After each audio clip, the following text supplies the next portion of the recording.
Hey guys, we're going to be trying some new makeup today. I am so excited for so many of these things in today's video. This especially, Chantecaille has reformulated their Future Skin Oil-Free Foundation.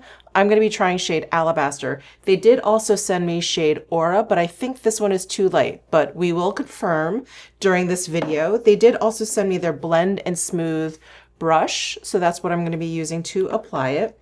Saie has come out with a brand new pressed powder. So this is their Slip Tint Undetectable Baked Setting Powder, and they did send me shade number 1. I think there are like 4 or 5 shades, something like that, but I'm excited to try this. And they also sent me their brand new brush. This is their all over powder brush. So I'm going to be using their new brush to apply that.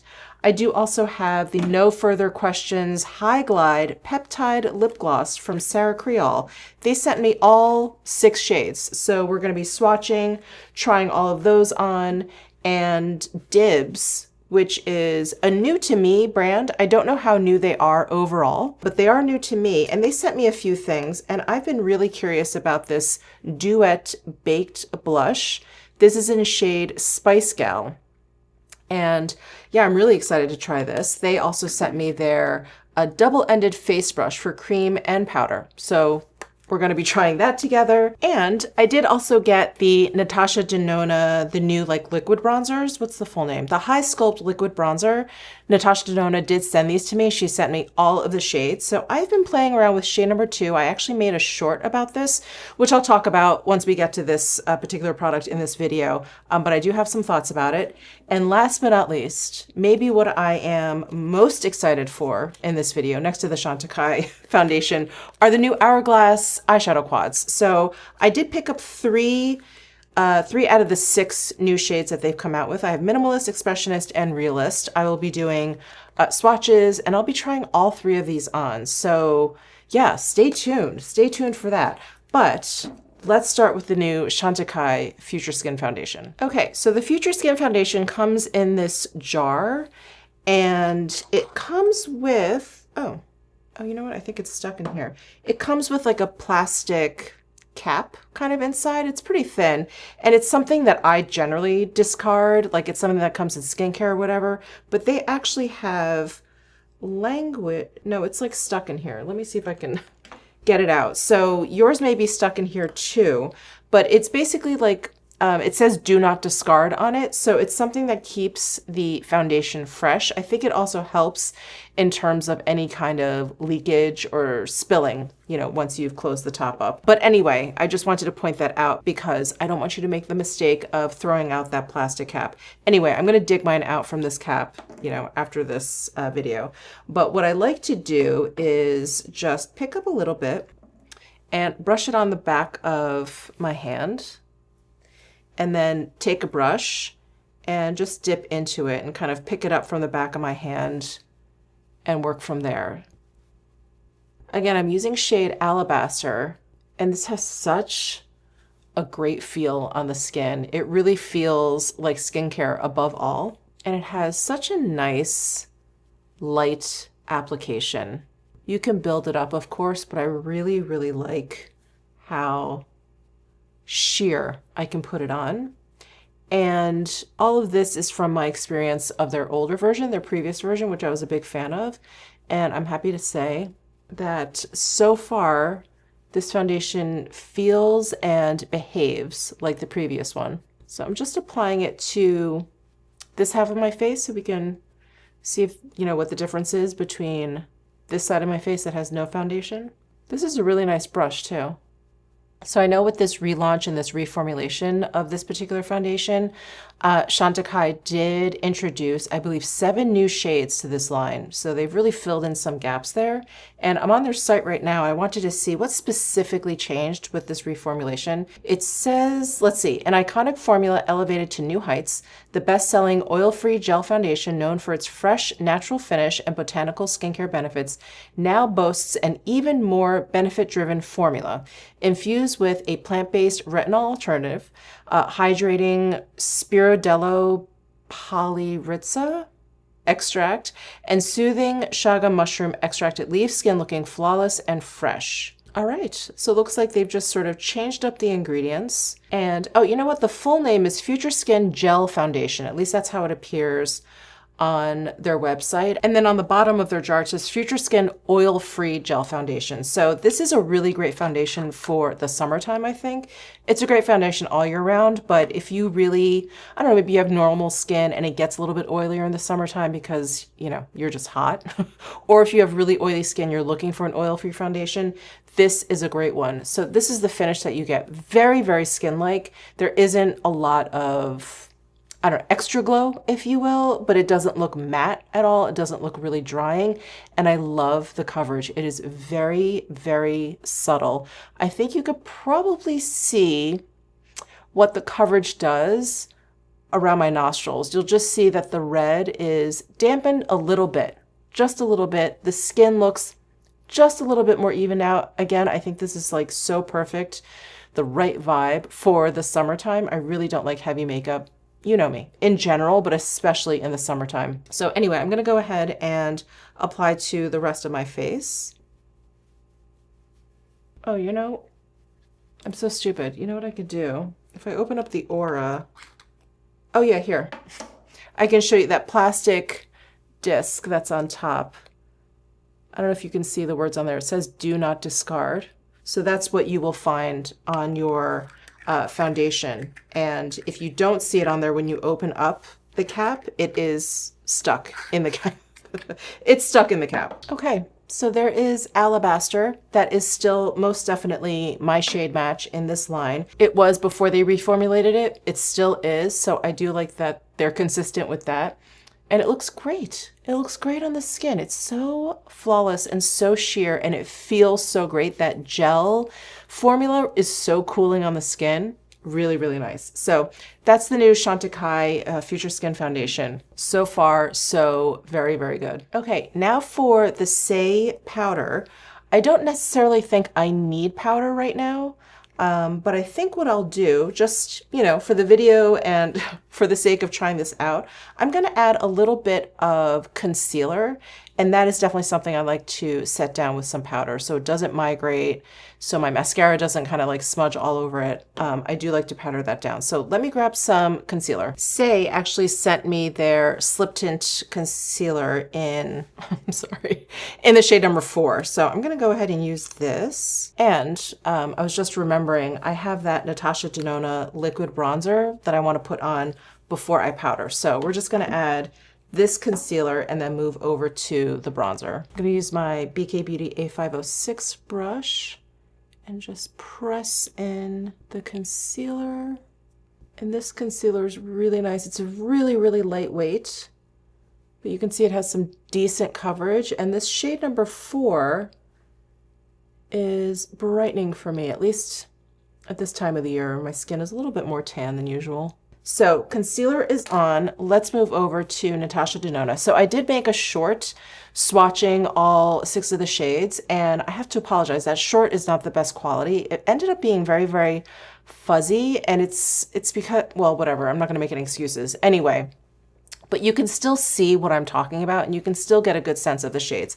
So what I discovered is I don't like using this over powder, and I did watch a Natasha Denona video. It was either on YouTube or Instagram or something, and she talks about how you can apply this over powder or over other cream products, you know, with no powder. And I just didn't have good luck, and I tried it 2 or 3 times in total, and I just don't have good luck with this liquid bronzer over powder. It ends up getting very patchy. Feels like it's kind of like picking up the powder and kind of like rolling it off. And this is one of those like waterproof long wear products. So it did work beautifully on my skin without any powder down. So that's what we're going to do today. That's why I wanted to make sure I use this before I put powder down. So I've been using shade number 2, like I said, and there are 6 shades, I believe. And this one is Foxy, is what it's called. So let me just do a quick little swatch of this. There is Foxy, and they did also include a brush, which you can see I've used. It's a dual-ended brush. This side I like to use for cream products. It's a little bit more firm. So I'm just going to pick up a little bit here, make sure it's kind of distributed on the brush evenly. It has a really nice level of pigmentation. And because this does set down, because it is, you know, waterproof, it's long wearing, Natasha Denona also suggested, you know, making sure you do like one spot at a time, not kind of like work all over, because then you may not be able to blend it out quite as easily. I haven't really run into that problem personally, probably because I do use like very little product. I do tend to work on like one side of the face at a time anyway, but I do remember her mentioning that in her video. It applies great. It applies really smoothly over other foundations I have found. Just, yeah, I don't know if you guys have had luck applying it over powder, please let us know. I personally just did not have luck applying it over powder. And I take the fluffier side so I can get kind of a lighter application and just kind of brush it over my nose. You know, that underneath your sunglasses tan line. And just kind of sweep. I'm just gonna sweep here. Nothing too heavy. Under my jawline and down my neck a little bit.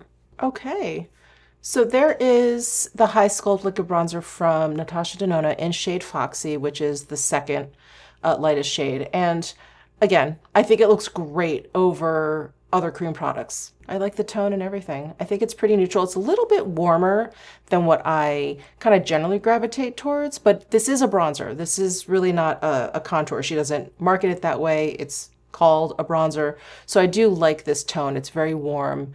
It's very sun-kissed. All right, now that we have all of our cream and liquid products down, let's try the Saie powders. So again, we've got shade number 1. I'm going to be using the new Saie The All Over Powder Brush. There is quite a bit of kick up, kind of to be expected with a baked product like this. I'm going to tap off the excess and just going to pounce lightly, especially over my concealer that I like to set. And then my forehead. And now I'm just going to sweep. This has a beautiful sheen. Hold on, let me do a swatch. I don't really do that many swatches of pressed powder because it's just my skin shade. Oh wow. I hope this comes across on camera, but there is just the slightest sheen to it. Oh, this makes my skin look so soft. Can you see that? Ooh. Oh wow, that's beautiful. I think can you see how filtered this whole part of my face looks? Oh my God. Oh my God. I just got really excited. Really, really excited. It is absolutely gorgeous. And you know, one of my favorite loose powders is the Saie Air Set Translucent Loose Powder. I think that's like the full name. That's one of my favorite powders. That one I like to use alongside my Kogendo Natural Lighting Powder. It gives that same sort of soft satin feel, and I think they were able to translate it into this pressed powder. So there are 5 shades in this powder. I'm on the Sephora site. I may want to try the Translucent 2 also. Anyway, it's talc-free. It's a lightweight translucent powder that sets makeup undetectably for 8 hours while also smoothing, brightening, and blurring your complexion. Highlighted ingredients are hyaluronic acid and squalane. Awesome. Jojoba esters, hectorite, and silica. Those are minerals that provide a soft focus blurring effect and help absorb sebum. Non-comedogenic, creamy powder, hydrating, clean ingredients, blah, blah, blah. Oh my God. I'm kind of blown away. I'm kind of blown away, I have to admit. Amazing. It's so good, you guys. I feel like I have a new favorite here. Okay. All right, let's move on. Let's move on. We've got this Dibs Duet Baked Blush, and I did want to try their Duo Brush Face Brush. So we've got a big fluffy brush at one end, and at this end we have something I think that's probably better for like cream or foundation.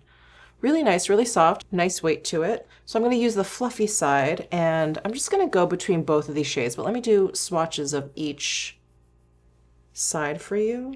So those are the 2 sides. This has like a cocoa scent to it. Okay. So those are the 2 shades. I am going to just run my brush between the two of them.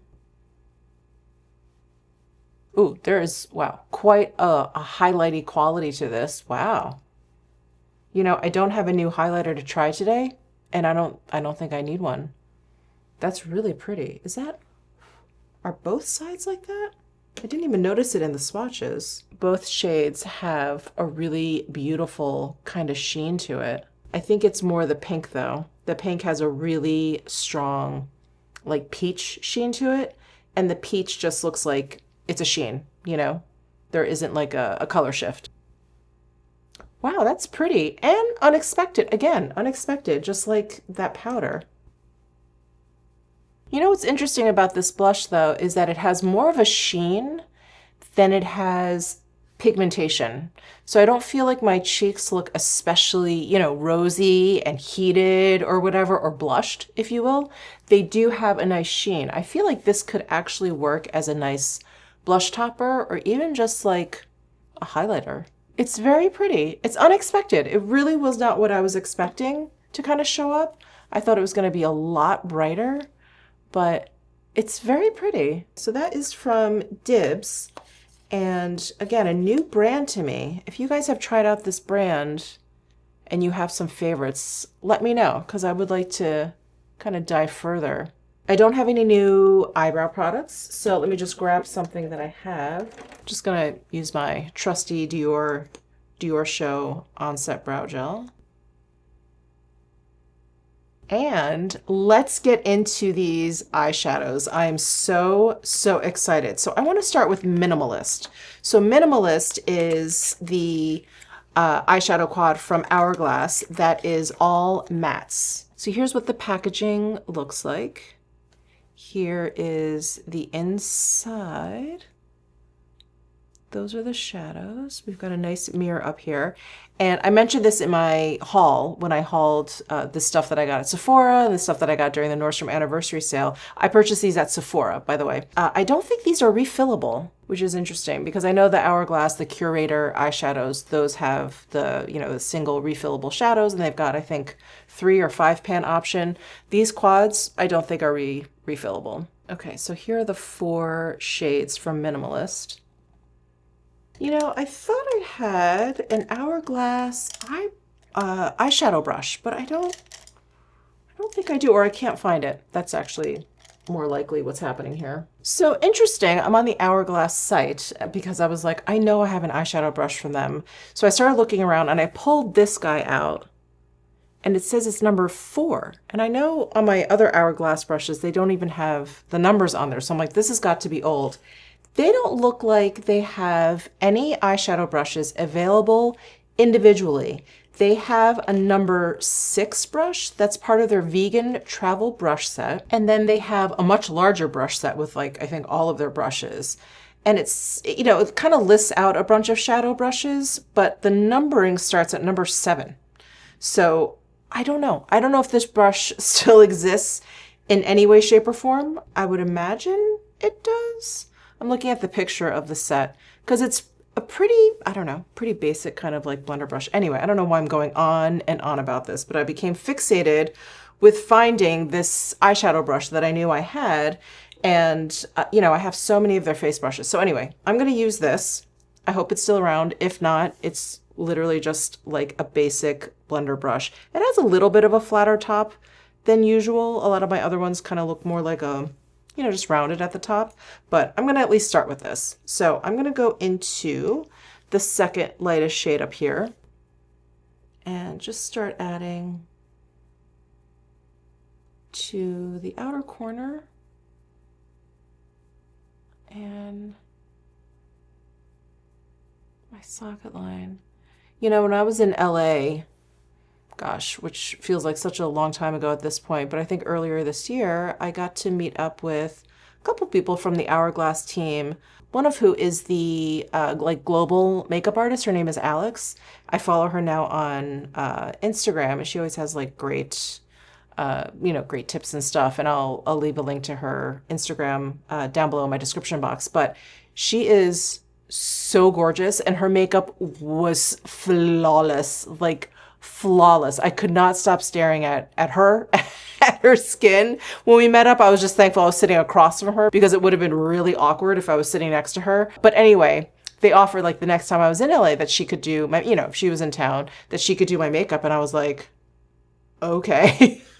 So I'm definitely gonna have to take her up on that because wow. Wow. If you take a look at her Instagram, you'll see what I'm talking about. But yeah, she's just gorgeous, flawless. Makeup was beautiful, the whole thing. Okay. So that's such a light shade. I don't think you guys are going to see much of that, but it did add a little bit of dimension. So far the shadows are blending out nicely. The pigmentation is fine. I will say I don't feel any type of way yet. I don't feel like they're terribly special yet, but nothing's wrong with them. So I'm going to keep going. In fact, I am going to try a different brush because I feel like let me use a brush that I use often, and that will give me like, I think, a truer sense of how I feel about these shadows. So I'm going to use this A502 brush from BK Beauty, and I'm going to go back into that shade. I want to see if I can build this up a little bit. Oh yeah, yeah, definitely deepening up, so it does build up nicely. Not bad, not bad. Built up nicely, blending out really, really nicely. And I'm always, you know, a little hesitant to use all matte shadows. I know some people, I feel like some people love mattes, like all matte looks.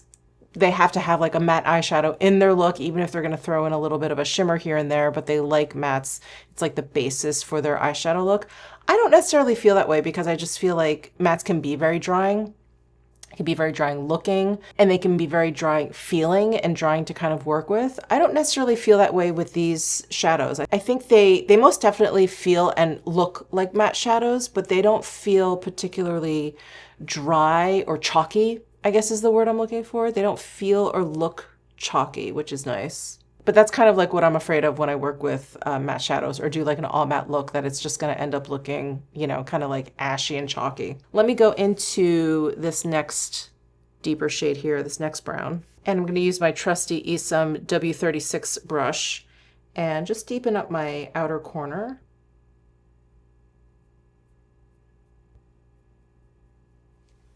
Oh yeah, quite nice. Layering nicely, blending into one another nicely. All right, so far so good. I'm going to come back to this because I think I'm going to end up using this deepest shade as eyeliner, and then I may want to kind of highlight with that brow bone. But I do want to jump over to Realist. This is a quad that has basically, I think, one of each finish. So there's a matte shade, a satin shade, a shimmer shade, and a metallic shade in here. And this has kind of a soft, slightly pink kind of tone to it. This Expressionist quad that I want to use next, these are all metallic shades. So my plan was to use the satin or the shimmer shade in here. So this is the satin, this is the shimmer. But let me do some swatches of this first, and I can sit here and figure out what how I'm going to use all of these. So here are the 4 shades. So here's the satin shade, shimmer shade, and metallic shade. This one is matte. You can see that the satin shade, it's slight. It's like very, very subtle satin. This shimmer shade has almost like a satin base, but with little micro glitters in there. And then the metallic shade is like the whole thing has like a really beautiful sheen. At least from the looks of this swatch, I would like the satin shade to be just a little more satiny. I think they could have done like a little bit more with that. So I'm going to use the shimmer shade kind of all over my lid. I'm going to use this Bobbi Brown eyeshadow brush and go into, what did I say? Into the shimmer shade. And I'm just going to layer that from the inner corner over the center of my lid and then blend it into that matte over here. I'm going to leave this lid for the last quad. Really pretty. I will say, okay, I just used this shade. I feel like it appears a little bit peachier on the lid than it does in the pan. In the pan, I feel like it looks pretty neutral, almost like I was saying, like it has a little bit of a pink tone, but once I apply it, it looks a little bit peachier. I'm gonna take this satin shade, this one up here, and I'm gonna kind of carve out the top here.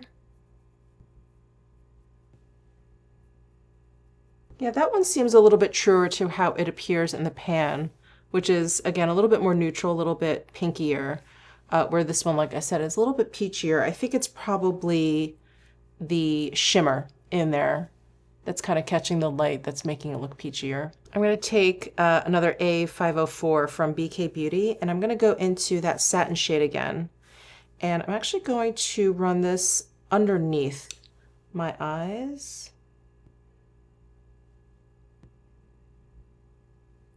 Okay, I think that works. And then I'm gonna go back to the Minimalist, and I'm gonna take this A505 brush and go into the lightest shade up here and just brighten this up a bit. Whoops, I probably should have knocked off my brush before going right in. I have a little bit of fallout there. I just wanna clean this up a little bit here. Not bad so far. Okay, and last but not least, here is Expressionist, and this one has all metallic shades. Isn't that pretty? So they're all 4 shades, and I like the variation on like the temperatures. Like this one is very, very cool toned. This is pretty warm toned. This is cool. This is like warm leaning. Really interesting combo. I like it. I remember one of the very first Hourglass products I fell in love with was their eyeshadow palette, and it was, oh my God, so many iterations ago. It was in a longer, thinner one, and when you opened it up, it was all like patterned, and the eyeshadows were all, it looked like they were all swirled together, but they were very distinct from one another. So you did get, I think it was a quad, it was either, no, I think it was 5 shades actually. Do you guys remember that? I loved it. I mean, I know some people complain because, you know, kind of the shadows would mix with one another. They were, there was nothing kind of separating them. They were all in one big pan, but they were, yeah, like all swirled together. It was just really, really cool. And I remember the shadows. I like the shadows. They were really soft. They were really soft and silky. And then they came out with basically the same packaging, but it was like 5 separate pans. I think 5, right? Correct me if I'm wrong, 5 separate pans, and then they moved over to these Curator eyeshadows. But I really liked when it was that really like swirly, it almost looked like a rock formation.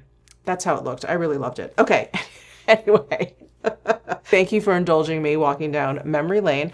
I'm gonna put this lightest one as a tear duct highlighter right here. I'm gonna use my BK Beauty 210 brush and just add that. Wow, that's really bright. Really, really bright. Blend that in a little bit. I want to use that light shade again, but I want to use it like more on the lid here on this eye because I really want to see the effect of these metallic shadows. Okay, I'm going to use my Rephr #1 brush and go into that light metallic shade. Ooh. These are really nice. These are really nice. Okay, I'm gonna use the same brush, and I'm actually gonna go into this bronze shade here and focus this on the center of my lid. Very pretty. And then I'm gonna grab that W36 brush again and go into the deepest shade here. And this deepest shade, it's so pretty because it's a really, really cool toned, like charcoal-y kind of brown, where there's just like a hint of purple in there. Just a hint. It's very sooty. That's the word I was looking for. It's very, very sooty. And you know, that one is metallic, but it doesn't have quite as much of a punch as like the lighter shades you can see. And so it works actually really, really well if you want to add dimension. Like it's not reflecting too much light where, you know, you're not getting like the depth. I really like this palette. I think this one is my favorite. I think it's the most versatile. I think it's the most versatile. I think if you wanted to pick up two, this and the Minimalist, the all matte one, you can make some really, really beautiful looks. The shimmer and satin shades, I don't know. I think because they fall between the matte and these metallic shades, there's just not enough, I don't know, there's not enough like punch for me. I really like these metallic shades though. They behave really nicely. I'm going back to the Minimalist shade and I'm going to use the darkest shade here as eyeliner. So I've got my BK Beauty 204 brush. Press that onto my lids and I like to get it right at the base of the lashes. And because I have thick lids, that's so gross. There must be a nicer way to put that. But I like also going underneath my lids and kind of tight lining from there. Because otherwise you see a lot of my lid.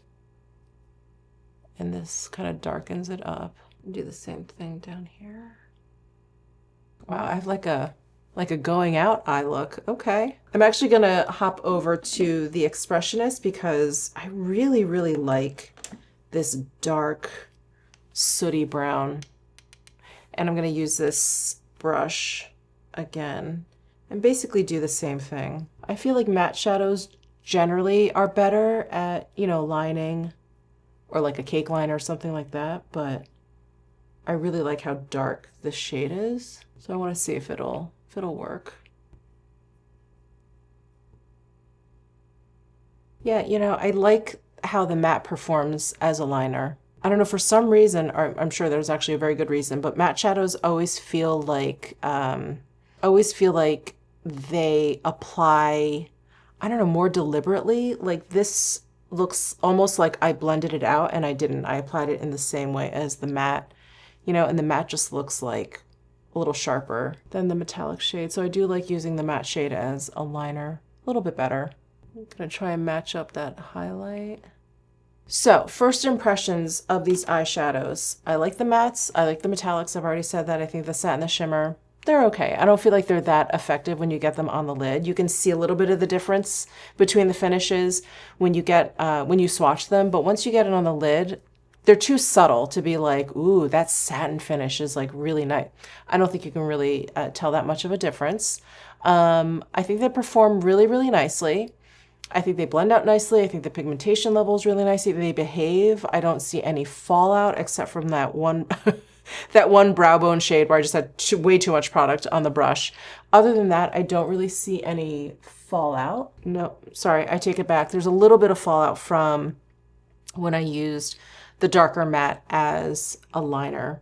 That can happen. Anyway, I really like these eyeshadows, but I will say I don't think there's anything terribly special about them. Like the matte shadows, I do like the Viseart and the Isom mattes a little bit more. Like if you're a real like matte eyeshadow lover, I would go for those. The metallic shades, really, really gorgeous. Are they any better than Natasha Denona, Tom Ford, you know, all of my favorites, Pat McGrath? Not really. I think all of those shadows are really gorgeous and perform really well. And I think maybe the only reason to get these is just sort of like the presentation. Like if you really like this matte eyeshadow story, there's no reason not to get it. It's very, very beautiful. It's very, very compact. Very nice for travel. So this will be good for all of your upcoming summer travels if you are going away. Big travel time. I think this will be really nice. Very, very compact, very slim, very, very light. A really decent mirror in here if you don't want to lug around an extra mirror. So really, really nice in that regard. Or maybe you're a huge Hourglass fan. I mean, who isn't? But maybe you're a huge Hourglass fan. You just want a piece of this release. I don't think there's anything wrong with these shadows. But like I said, I don't know if there's anything terribly special about them that you need to like run out and grab them. All right, let's move on to the Sarah Creole lip glosses. So these are the No Further Questions High Glide Peptide Lip Gloss. There are 6 new shades. And let me just pull out one so you can see the packaging. How cute. How cute are these? So I'm gonna go ahead and swatch all of these. All right, here are all 6 shades. I'm gonna start over here and move over. So these first 2 shades have a little bit of a shimmer to them, and these are like straight up cream shades. So the first one is On Top, and then we have My Pleasure, and then we have Shut Up, Calm Down, Deal With It, and then After Hours. Okay, so let me get to swatching. So the first one is On Top. This is the shimmery light shade. This would make a great topper. It's called On Top, right? Yeah, On Top. Okay, the formula. Silky, not sticky, rich, but not too dense. And it doesn't feel like it's just sitting on my lips. Yeah, like it's not just sort of like a layer sitting on top of my lips, which is really nice. So there is On Top. Here is My Pleasure. So this is the darker shade with the shimmery bits in there. Very nice. I like this subtle tint, and no fragrance, no taste or anything. Thank goodness. Thank goodness. I do feel like Sarah Creole's products, and I do think this is maybe like the mission statement behind her brand, is that it's really like for grown-ups. I don't know. So there's no like candy flavor or any sort of like gimmicky, it feels like this or whatever. Like it's just a straight up like lip gloss. Very straightforward. That's how I feel about her products. They're very, very straightforward. So there are some highlighted ingredients. I'm reading off of the Sephora site. There's peptides, which smooths, nourishes, and supports skin's natural resilience. A triple cushion lock complex provides high gloss without stickiness, and algae extract, which supports a healthy skin barrier, which I love. Now, I feel like I've been coming across a lot of lip glosses that are like high shine. These are really high shine, and I don't find them to be that high shine, like a glossy, high, like glass kind of finish. And I'm personally happy about that. I don't really like super, super duper high shine lip glosses. I like ones that have this more subtle, healthy, juicy kind of finish to it versus like a pane of glass across your lips. I personally don't like it. I find that it makes me look like I'm drooling. I don't like it. So I am personally a very, very big fan of this finish. Okay, now here is Shut Up. Really nice, peachy color. Very pretty. Again, a really nice level of pigmentation. I can see that I have something on my lips, but it's a gloss. So it's not too dominating. It's not like highly pigmented or anything. Really easy to apply, easy to wear. And then next we have Calm Down, which is this pretty pink. This is probably the most like natural looking on my lips, this shade. And then we have Deal With It, which is a nice bright pink. There is Deal With It. It's a really nice cool shade. Cool tone shade. And then finally, we have After Hours. Wow, this is a really pretty shade. You know, when I was looking at it in the bottle here, these are glass, by the way, really nice. I thought it was going to be like a brick kind of red. It's not quite as warm. The tone is not quite as warm. It has a little bit of purpley in there. It's really pretty. I like this. I feel like this could be a chameleon. You could wear it with like a warm look or a cool look, and it's just gonna kind of lean either way. Really pretty. So that is After Hours. And that is the last one. Wow. All right, you guys. That is all the new makeup and new tools. So many new brushes that I want you to try. Let me give you a quick rundown of my first or not so first impressions.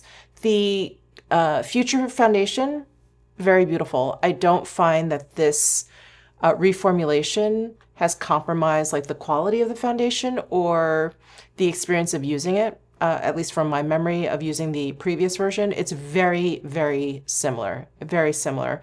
I do like that they've added skincare ingredients in there and all of that stuff, all the good stuff. So very, very nice. The Natasha Denona bronzer, I gave you my thoughts on that. I think the tone is very nice. It's very warm. It's definitely very bronze. I wouldn't kind of lean on that in terms of contouring. You probably wouldn't. It's not called a contour. It is called a liquid bronzer, and I would not use it over powder. And then the Saie powder. Holy smokes, do I love it. Look at the sheen on my forehead, because I don't have anything else on my forehead after I put this powder down. It's beautiful. It's so blurring. It's so satiny. It's so blurring. I love it. This Dibs blush, as a blush, I do kind of wish, now that I have it on my skin, I do wish it had a little bit more actual pigmentation, and it could be the shade that I have, which is Spice Gal. I do wish there was more pigmentation and maybe a little bit less sheen, because there's a lot of sheen to this. And yeah, for a blush, I would prefer less sheen, more pigmentation. I like a little bit of sheen for sure, but maybe not this much, and maybe like a little bit more of like this cool tone pink and peach. I would love for that to kind of come through a little bit more. The Hourglass eyeshadows, I pretty much gave you my thoughts on that. I like the mattes and I like the metallics. And then these lip glosses are beautiful, beautiful. Perfect level of pigmentation. They're not sticky. I love the level of shine. I love that there's no fragrance. I love that they're not minty. They're just like a beautiful straight up lip gloss. And I don't think I've experienced this kind of lip gloss that just sort of like fits everything that I love since the Armani Prisma glosses. Those I find to be kind of similar. The texture of these is a little bit thicker than those, but those were the same deal, like no minty flavor, nothing, no fragrance. They said they were super high shine, but they have a very similar shine to this. So I think if you really like those lip glosses, like I really love those lip glosses, you will like these. And these shades are very, very different from the Armani. I really like these shimmer shades. I think these are my favorite, of course. Of course. Okay, guys, that is it for this trying new makeup video. Thank you so much for tuning in. Let me know your thoughts down below in the comment section. Give this video a thumbs up if you enjoyed it. Subscribe down below if you haven't already, and I'll see you in my next video.